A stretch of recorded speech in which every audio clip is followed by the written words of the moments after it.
Well, we're going to move on right to the Debut Reference, which we have right beside us over here. I personally heard the Debut Reference, guys, and it seriously kicks a lot of butt for the price. It's a very large, impactful sound. So typically in this price range, reference isn't really something you'd attach to something for, such a reasonable price. Right. Why did you choose to throw reference in there?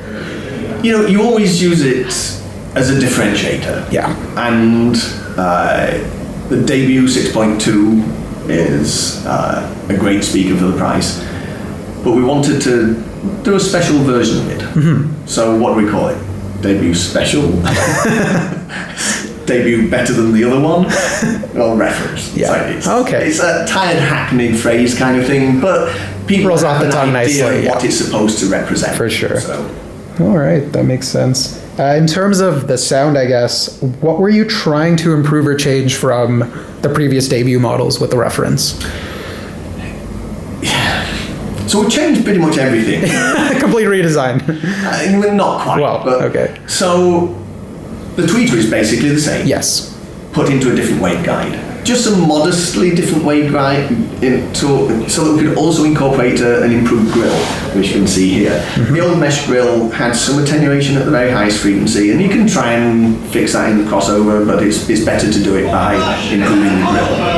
And then the woofer, nearly all the moving parts are the same. The cone, the dust cap, the surround, voice coil former, voice coil, magnet. Slight change in the spider to get a bit more linearity, but built on a cast chassis. And that's because there was a bit of a resonance, always with a stamped steel chassis, especially with the size of bank that we had there. You could determine there was some kind of resonance of it bouncing on itself. Mm-hmm. Steel chassis fixed that. Yeah. Sorry, cast chassis fixed Cast chassis, okay. Then the cabinet. I've always said that my priorities were drivers, then crossover, then cabinet. So I have the money to do a better cabinet, so much stronger construction, full interior perimeter brace, and so that improves the sound of the cabinet. We also have a slot-loaded vent, which is built at a total of about 3 layers inside the cabinet to provide the profile of it, and so that's a bit lower noise than the other vent.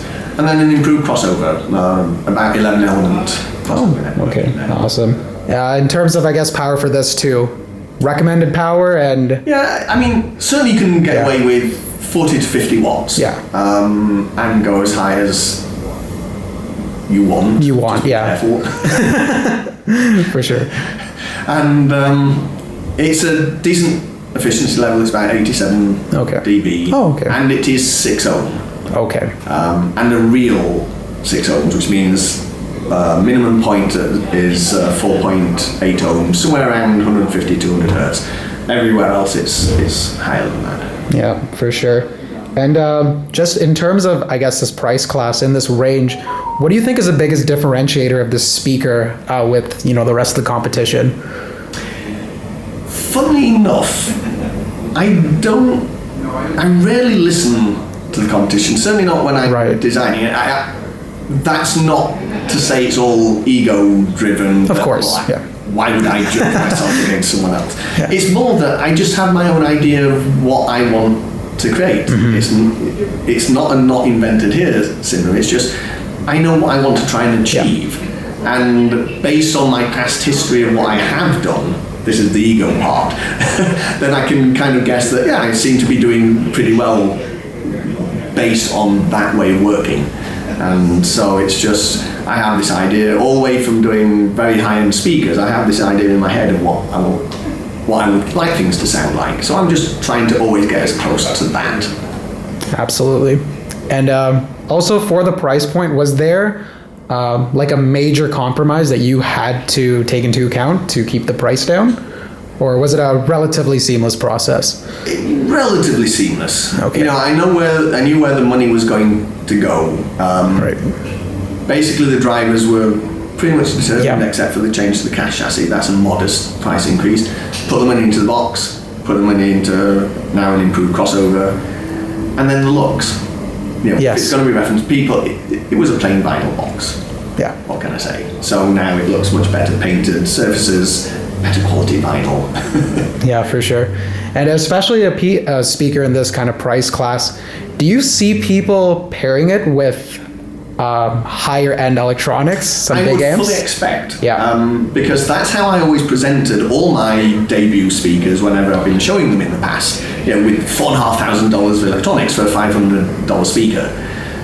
Because it gives you an upgrade path differently than before. And we find a lot of those mid-range amplifier guys are recommending that the customer buys the debut speakers and will still get a good sound, because now the proportion of your budget goes to their electronics. So they're very happy to recommend my speakers. In fact, PS Audio are a reseller of some of our speakers. Okay, awesome. And they package them with them. And my original thought of doing that was, when I launched, well, I only have one range of speakers. So I have a $230 speaker. So you put that with your expensive electronics, and then when you're ready for an upgrade, it's the speaker needs upgrading. By that point, I'll design the $500 speaker for you to buy. Yeah. And then the next time, the $1,000. So I can keep you buying on my speakers all the time, and your electronics are still good enough for showing what they can For do. sure. So it's great that these can scale, definitely. And also, with that pricing, what are we looking at? 700 Canadian? About? 700 Canadian, yes. And I'm partnering in this demo system. The DS 101 is about $1,200 Canadian. Okay. I mean, don't hold me to exact. Yeah, no worries. And most important question, pineapples on pizza. Yes. Yes? You heard it here, folks. Sorry about being honest here. Well, that's great. Well, thank you so much, Andrew, for taking this time to answer some of our questions. It was a pleasure meeting you again. And we will catch you guys all on the next one. See ya. Thanks.